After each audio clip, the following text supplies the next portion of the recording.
तर मग मालिकेच्या आजच्या भागामध्ये आपण पाहणार आहोत सायली आणि अर्जुन महिपतच्या घराबाहेर असतात आणि ते आता महिपत काय करतोय या सगळ्या गोष्टीकडे लक्ष ठेवून असतात।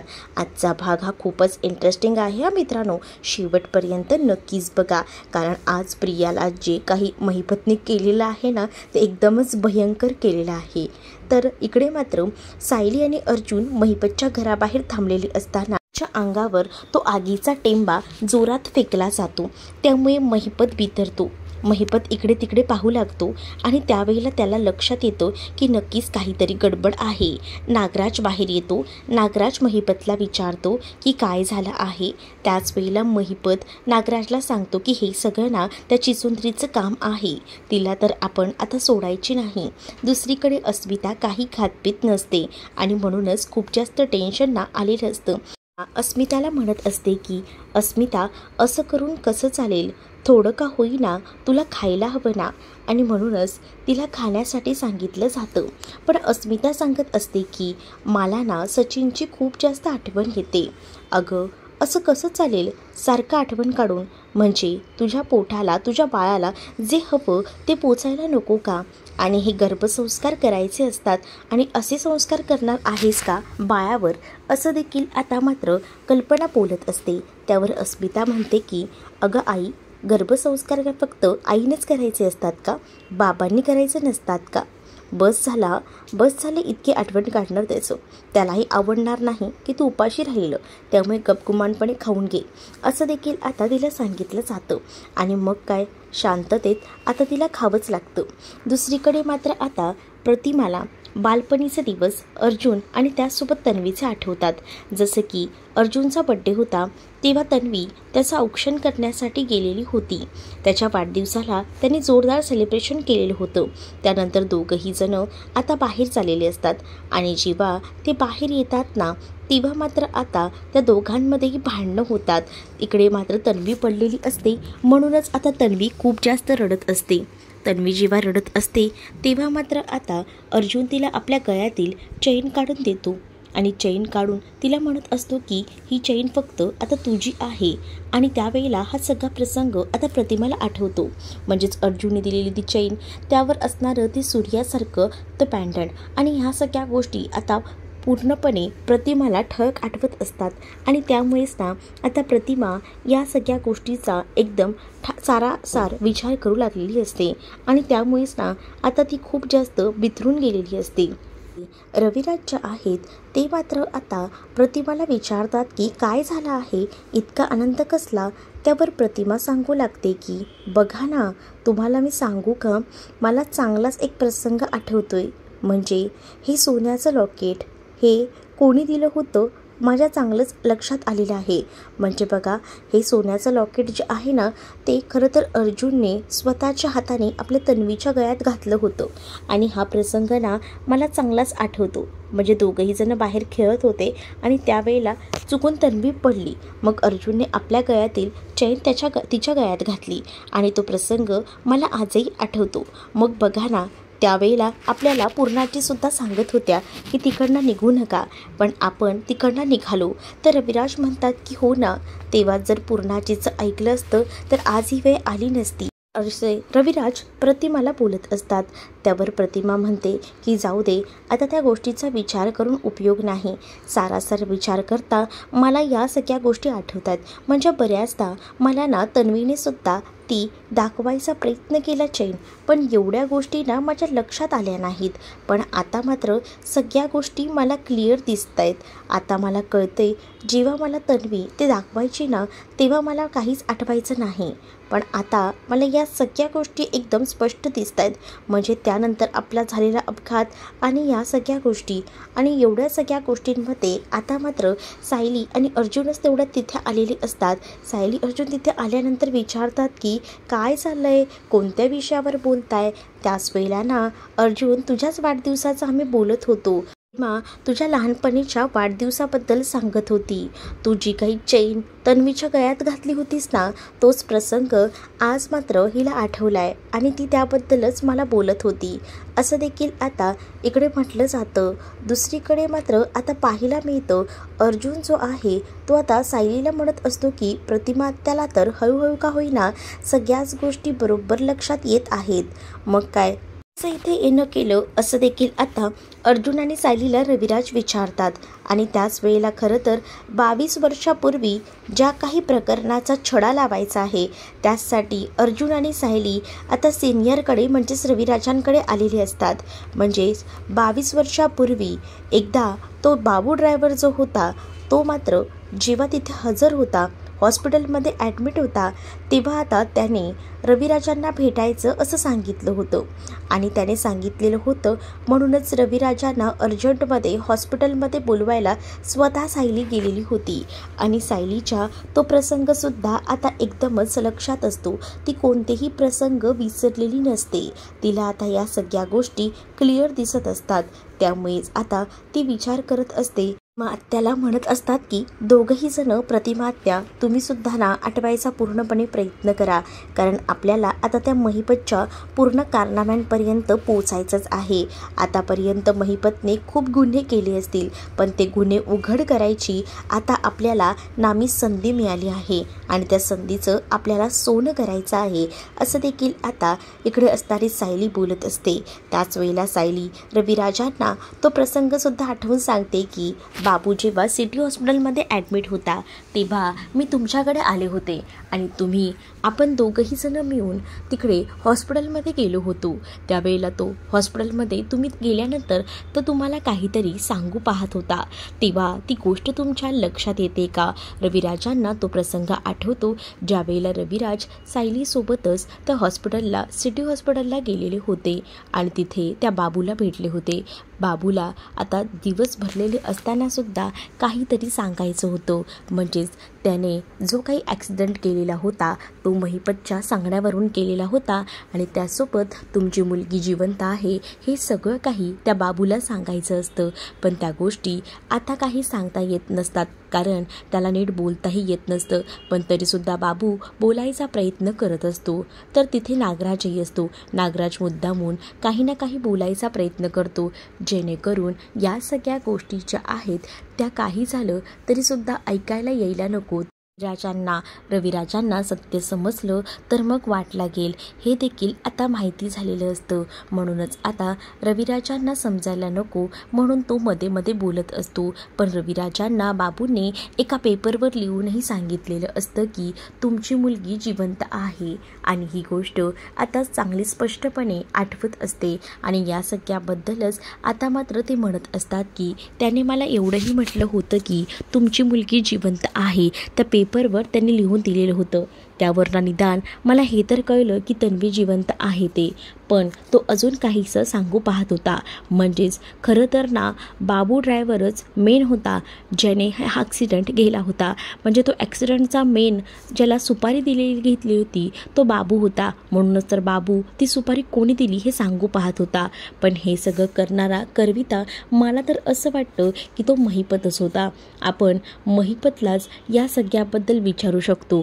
तो असं तर बोलणार नाही, पण आपल्याला आता ट्रॅप रचावा लागेल असं देखील आता अर्जुन सायलीचं डिसाईड होतं. आणि त्यासाठी खरं तर ते रविराजांकडे गेलेले असतात या सगळ्याचं प्लॅनिंग करण्यासाठी. इकडे मात्र आता जी प्रिया असते ती आपल्या घराच्या बाहेर उभी असते. तेवढ्यातच तिचा फोन वाजतो. फोन वाजल्याबरोबर प्रिया कॉल रिसीव्ह करते. प्रिया जेव्हा कॉल रिसीव्ह करते तेव्हा मात्र आता प्रिया म्हणत असते की काय आज माझी कशी आठवण आली. तर इकडे मात्र आता खूपच जास्त रागात ना बोलत असतात ते म्हणजे महिपत आता रागात तिला म्हणत असतो की माझ्यासमोर नाटकं करायची नाही, मी पहिल्यांदाच सांगतोय. तुला असं वाटत असेल की सगळं काही तुझ्या म्हणण्याप्रमाणे होत असेल ना, तर तुझा हा गैरसमज आहे हां. कारण तू ज्या काही गोष्टी करतेस ना, त्या गोष्टी कळत नाही असं वाटतंय का? मी तुला लोकेशन पाठवतो, तिथे भेटायला यायचं, समजलं का? ए चिचुंद्रे, असं देखील महिपत आता बोलत असतो. त्याच वेळेला मी आता काय केलेलं आहे, नागराज म्हणतो, तुला 10 वेळा सांगितले तुझ्याकडे असणारा तो व्हिडिओ डिलीट कर, पण तुला तो व्हिडिओही डिलीट करायचा नसतो. मग आता आम्ही तरी काय करू? आता माझं डिसाईड झालेलं आहे, तुला भेटायला यावंच लागेल. पुढचं काय करायचं ना ते आपण नंतर बघूया, असं देखील आता सांगितलं जातं. आणि त्याच वेळेला आता या सगळ्या गोष्टी जेव्हा बोलल्या जातात ना, तेव्हा मात्र आता प्रिया खूपच जास्त घाबरलेली असते. तिला कळत नसतं की काय बोलावं ते. त्याच वेळेला प्रिया म्हणत असते, पण मी आता काय केले, मला का धमकवताय तुम्ही विनाकारण? पण प्रियाला आता नागराज आणि त्याचसोबत महिपत सांगू लागतो की तुला आम्ही जिथे बोलवले ना भेटायला, तिथे गुपचूपपणे भेटायला ये, पुढे एक्स्ट्रा ना काहीच बोलू नकोस, कारण तू जरी एक्स्ट्रा बोललीस तरी तुला कोणत्याही प्रश्नांची उत्तरं आमच्याकडनं मिळणार नाही आहेत, एवढं सुद्धा लक्षात ठेव. पाठवलेल्या लोकेशनवर लवकर पोच, असं बोलून आता महिपत फोन ठेवून देतो. महिपत जेव्हा फोन ठेवतो ना, तेव्हा मात्र आता प्रिया विचार करत असते की मी जर काही गोष्टी केलेल्याच नाही आहे तरीसुद्धा त्या गोष्टीला मला का टार्गेट केलं जात आहे. तर दुसरीकडे आता महिपतचा पुन्हा एकदा फोन वाजतो. महिपतचा फोन आल्याबरोबर आता मात्र रवी नागराज जो आहे तो महिपतला म्हणत असतो की आता कोणाचा फोन? बघ मी तुला सांगतो, हा चिचुंद्रीचाच फोन असणार आहे. मग अर्जुनने हा फोन त्या लोकेशनवर पोचूनच केलेला असतो. अर्जुनने फोन केल्या केल्या महिपत लगेच कॉल रिसीव करतो. तर अर्जुन त्याला पुन्हा एकदा म्हणू लागतो की 22 वर्षापूर्वी तू जी काही कारनामे केलेले आहेत ना, ते सगळे माझ्या हाताशी आहेत. आणि तुला जर ह्याचा डेमो पाहायचा असेल तर मी तुला लोकेशन पाठवतो, त्या लोकेशनवर ये, म्हणजे तुला सगळ्या गोष्टी समजतील. मग आता या लोकेशनबद्दल सुद्धा सांगितलं जातं.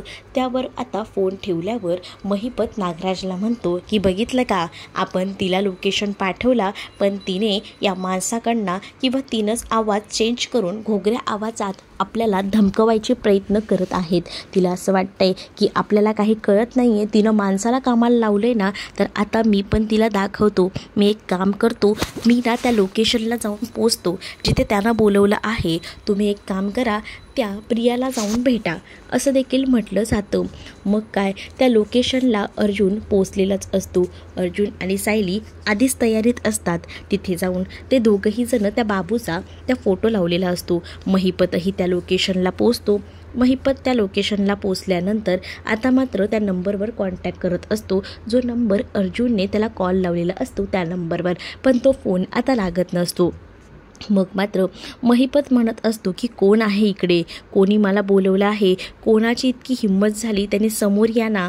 आता सायली आणि अर्जुन झाडाच्या मागे उभं राहून हे सगळं काही पाहत असतात. आणि तेवढ्यातच ना आता तिथे असणारा बॅनर अर्जुन जोरात खेचतो, म्हणजे तो बॅनर ना फोल्ड करून ठेवलेला असतो. जो बॅनर खेचला जातो त्याच्यामध्ये आता बाबूचा फोटो असतो. आणि बाबूचा फोटो बघून मात्र महिपत खूपच जास्त घाबरतो. महिपत विचार करतो की हा तर बाबू आहे, ज्याला आपण ही मारण्याची सुपारी दिली होती.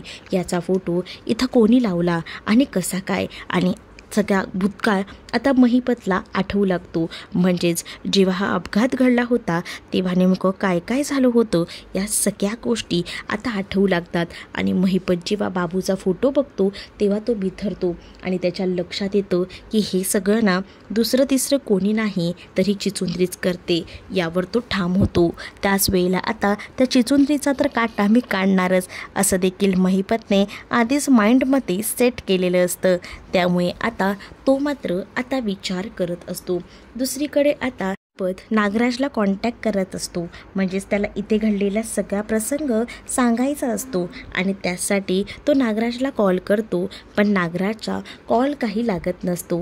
नागराजचा कॉल लागत नसल्यामुळे महिपत म्हणत असतो की काय हा नागराज शेट. पण त्यानंतर गाडीत बसल्यावर पुन्हा एकदा तो नागराजला कॉल करतो आणि विचारतो की तिकडे प्रिया आली आहे का? मग प्रिया अजून आली नाही, येतेच आहे, मी पण येतोय त्याच लोकेशनला, तिला थांबवून ठेवा हां, आज काही तिला सोडत नसतो, बघाच तुम्ही, असं देखील आता महिपत हा नागराजला सांगू लागतो आणि गाडी सुसाट घेऊन जायला निघतो. तर ऑलरेडी त्या लोकेशनलाच इकडे मात्र राज लोकेशनला थांबलेला असतो आणि तो महिपतचा फोन ठेवतो. इकडे तिकडे पाहतो, त्याला समोरून प्रिया येताना दिसते. प्रिया जेव्हा तिथे येते तेव्हा नागराज म्हणतो, आलीस का? ये बस. आता तुला काय आदरातिथ्य करू का? ओ, मी ते तुमच्याशी बोलायला नाही आली. त्याने कशाला बोलवले ते सांगा. काय झालंय आता? तर थांब, तो येतोच आहे तेव्हा त्याच्याशी समोरासमोरच काय ते बोल. तेवढ्यातच महिपत समोरून सुसाट गाडी घेऊन आलेला असतो. महिपतचा गाडीचा स्पीड आणि प्रिया हे आता एक होणार असतात. म्हणजेच महिपत डायरेक्टली प्रियाच्या अंगावरच ती गाडी टाकतो.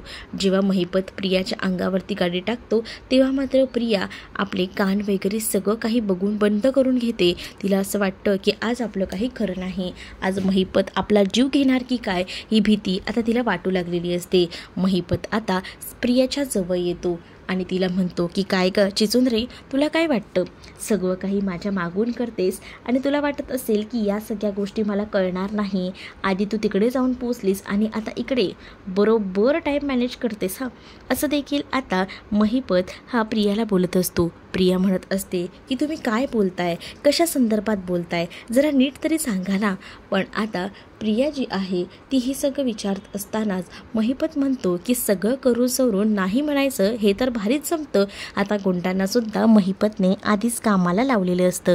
ते गुंड तिथे येतात आणि ते मात्र आता येऊन लगेचच पकडू लागतात आणि जेव्हा ते पकडतात ना तेव्हा मात्र प्रिया एका खूप मोठ्या खोलात जाणार असते. म्हणजे तिच्यासाठी आधीच खड्डा खणून ठेवलेला असतो आणि महिपत आणि गुंड त्या खड्ड्याच्या दिशेनेच प्रियाला घेऊन जातात.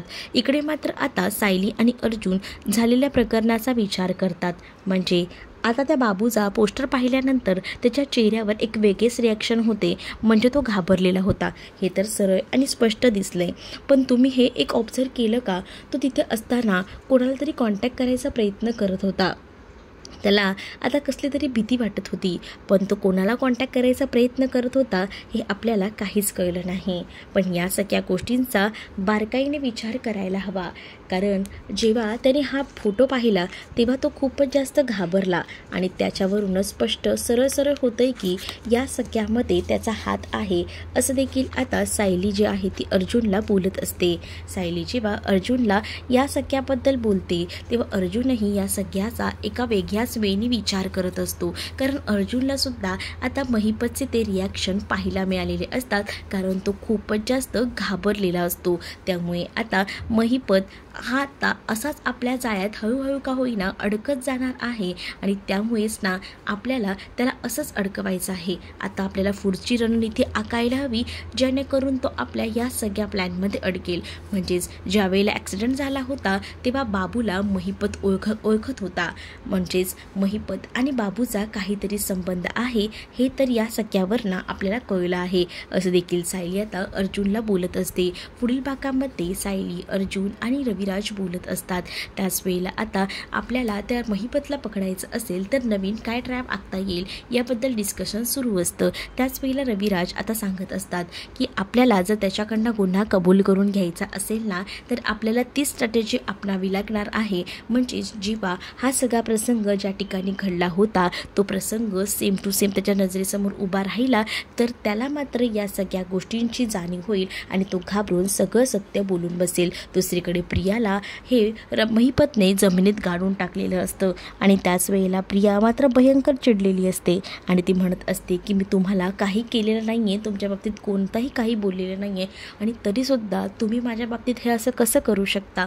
असं देखील आता ती म्हणू लागते आणि मला इथून आत्ताच्या आत्ता बाहेर काढा असं देखील ओरडून ओरडून ती बोलत असते. पण दुसरीकडे मात्र रविराज, अर्जुन आणि सायली हे मात्र आता विचार करत असतात आणि त्याच वेळेला आता अर्जुन हा सायलीला म्हणत असतो की जसं सिनियर म्हणतात तसंच आपल्याला आता करायला हवं. म्हणजेच काय तर आता महिपतला या ट्रॅपमध्ये अडकवण्यासाठी त्याच लोकेशनला जिथे हा अपघात घडला होता तिथे बोलवायचं आणि इतिहासाची पुनरावृत्ती करायची असंच त्यांचं आता ठरलेलं असतं. आणि त्यामुळेच आता अर्जुन, सायली, रविराज प्रतिमाला हाताशी धरून कशा पद्धतीने हा ट्रॅप रचणार आहेत हे येणाऱ्या पुढील भागामध्ये आपल्याला पाहायला मिळणार आहे. तुम्ही जर आपल्या चॅनलवर नवीन असाल तर आपल्या चॅनलला नक्की सबस्क्राईब करा. करा. चला तर मग भेटूया पुढच्या भागामध्ये. तोपर्यंत टाटा बाय. व्हिडिओ आवडला असेल तर व्हिडिओला लाईक करायला विसरू नका.